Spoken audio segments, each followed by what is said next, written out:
If you go on my information, you'll remember me telling you that both THC and CBD seem to interact with the mu-opioid receptor responsible for the psychoactivity of different opiates in a particular manner in which both of those cannabinoids stimulate the activity of that mu-opioid receptor.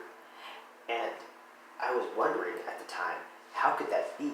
Because THC and CBD both work against each other because of CBD making that CB1 receptor less active. So it couldn't be mediated by the CB1 receptor.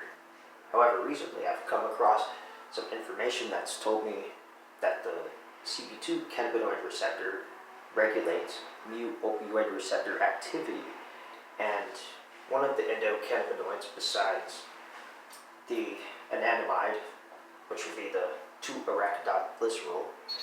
The 2-arachidonoglycerol has more activity at that CB2 receptor, and that CB2 receptor is responsible for mediating the activity of the mu-opioid receptor. They find a connection with increased activity of that CB2 receptor, and that accounts for the pain relief that THC is able to allow, but in a more selective way. Not the same as if you were using a different type of opiate.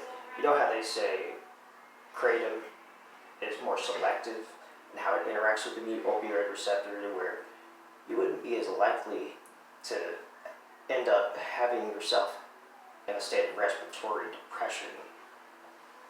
And there's also naturally occurring forms of morphine, also known as endorphins, which gets released as your body's natural pain-mediating system